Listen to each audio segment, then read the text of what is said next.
बहुजन singer हैं Manjeet Mehra. Sir कैसा लग रहा है आज हरियाणा की धरती पे? बहुत अच्छा लग रहा है। सबसे पहले तो मैं आपका जो चैनल है एजे लाइव, इसका मैं धन्यवाद करता हूं, क्योंकि दलितों की आवाज़ कोई चैनल उठाने का काम करता है। जितने भी ये जो चैनल हैं आज तक है, या जितने भी चैनल चले हुए हैं, कोई भी दलितों की बात नहीं करता।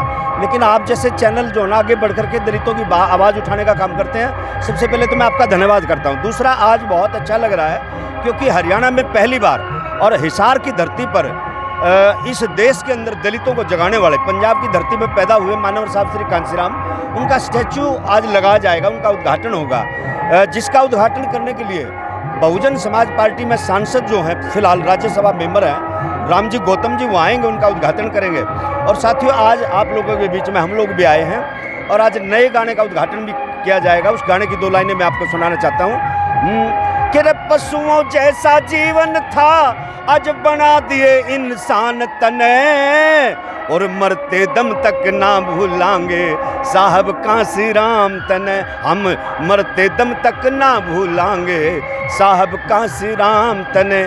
जब तक इस देश में साहब कांसीराम जी नहीं आए थे, तब तक हालात कैसे थे भाई? बेईमानों की चलती हुकूमत, लूट पाट का पहरा था, और जुल्मी पापी अत्याचारी अन्याय के सिर सहरा था।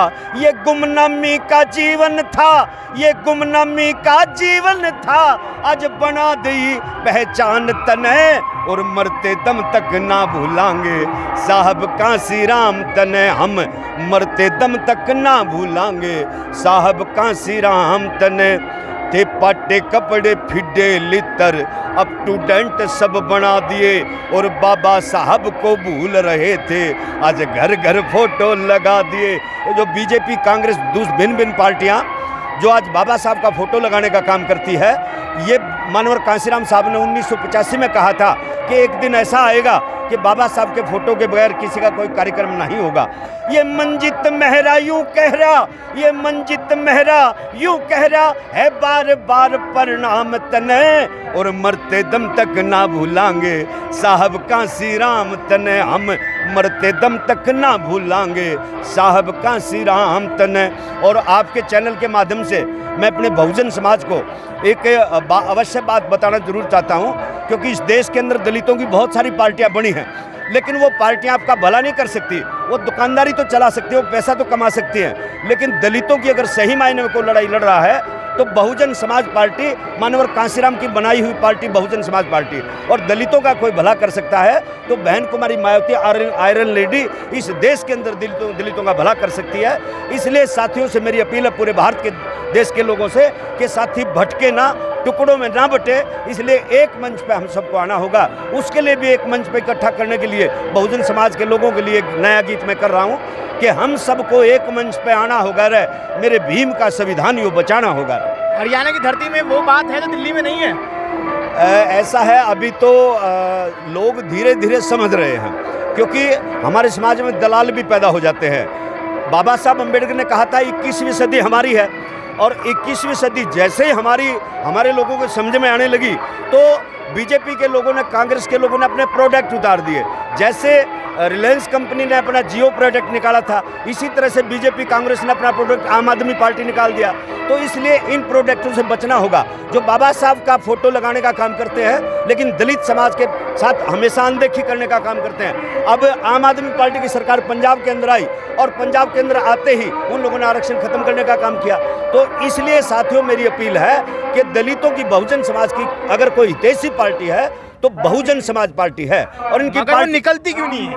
वो जब देश का प्रधानमंत्री चुनाव में निकलता है गली गली में, तो हमारी बहन जी को ऐसा क्या डर है जो वो अब निकलती नहीं है रोड पे? अरे भाई, बहन जी है, बहन जी आयरन लेडी है। जो बहन जी ने हमारे जैसे सैकड़ों करोड़ों सिपाही पैदा कर दिए, तो बहन जी के निकलने की क्या जरूरत? फिर भी क्यों हार गई यूपी में? फिर भी क्यों हार गई? अरे भाई मेरी बात सुनो, एक तो मशीनों का सिस्टम, दूसरी बात लोगों ने इस डर से सपा को वोट दिया कि बीजेपी को हराने के लिए, इसलिए हमारा जो वोट था उधर कन्वर्ट हो गया। लेकिन ना वो रहा ना वो रहा। हाँ जी, हारे तो दूसरी पार्टियां भी हैं। आप लोग केवल बसपा को ही क्यों टारगेट करते हैं? जी, युवाओं को क्या संदेश देना चाहेंगे? युवाओं में संदेश मेरा सिर्फ ये है कि भटके मत, मूंछों की लड़ाई ना लड़े। लड़ाई लड़े तो राजपाट और सत्ता की लड़ाई लड़े। हमारे युवा बाबा साहब अम्बेडकर ने कहा 3 मंत्र हमें दिए। सबसे पहले कहा शिक्षित बनो, दूसरे मंत्र में कहा संगठित हो जाओ, और तीसरे मंत्र में कहा कि संघर्ष करो। लेकिन हमारे लोग ना तो संगठित होते, सीधा संघर्ष करते। क्या करते हैं? 8वीं फेल, 9वीं फेल, 10वीं फेल, जय जय जय जय जय भीम, मारेंगे मर जाएंगे। अरे भाई पहले पहला मंत्र तो पूरा करो, शिक्षित तो बनो। जब शिक्षित बनोगे तभी, शिक्षित लोग जब लड़ाई लड़ेंगे तभी तो कामयाबी मिलेगी। और बाबा साहब अम्बेडकर ने कहा शिक्षा शेरनी का दूध है, जो इसे पिएगा वो शेर की तरह दहाड़ेगा। इसलिए हमें पहले शिक्षित बनना होगा। युवा वर्ग के लोगों से मेरी अपील है कि ये युवा जो आजकल भटक रहा, बीजेपी कांग्रेस के लोग आपको भटकाना चाहते हैं, आपको वो लोग मंदिरों की तरफ मोड़ना चाहते हैं, आप लोगों को कावड़ लेने के लिए प्रेरित करते हैं कि कावड़ लेने जाओ, हेलीकॉप्टर से फूल बरसाएंगे। अरे भाई कावड़ ढोने से तुम्हारा अगर भला होता तो फिर स्कूल कॉलेजों की क्या जरूरत थी। इसलिए मैंने बाबा साहब अम्बेडकर ने कहा था जब तुम सुबह उठोगे आपको 2 घंटी सुनाई देंगी, 1 घंटी मंदिर की बजेगी, दूसरी घंटी विद्यालय की बजेगी। इसको लेकर के भी एक नया सॉन्ग मेरा आया है, जिस गाने के बोल हैं, एक मंदिर का घंटा बजता, घंटी बजे स्कूल की, मंदिर में बेवकूफ बने और विद्यालय विद्वान। अब मर्जी आपकी है भाई, तुम्हें कौन से रास्ते जाना है। कभी मंजीत मेहरा जी चुनाव लड़ेंगे अगर बहन जी ने बोला तो? अगर बहन जी बोलती है तो बहन जी जहां से आदेश करेगी मैं लड़ने को तैयार। आपका मन कहाँ है? और जहां से भी कहेगी मैं, हम तो एक होता है ना कि मेरा मन है कि मैं यहाँ से लड़ूंगा। हमारी पार्टी का एक नीति, एक नेता, जहां से हमारा नेता हमें आदेश करेगा हम वहां से कटने मरने को तैयार है। यूपी में लड़ोगे? जहां से भी कहो बहन जी। यूपी में तो योगी बाबा बैठे हैं। अरे योगी की ऐसी की तैसी, योगी क्या है हमारे सामने? जिस दिन हमारा समाज एक हाथी है, हाथी।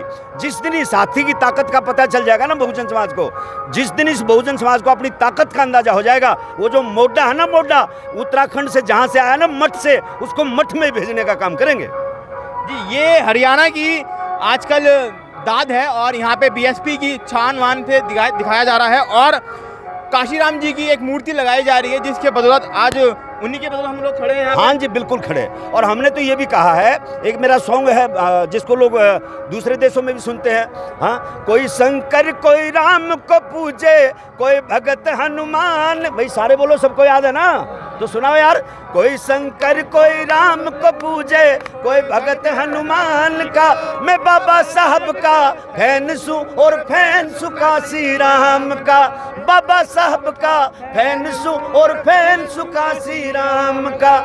आपको लगता है बहन जी आपको सुनती हैं?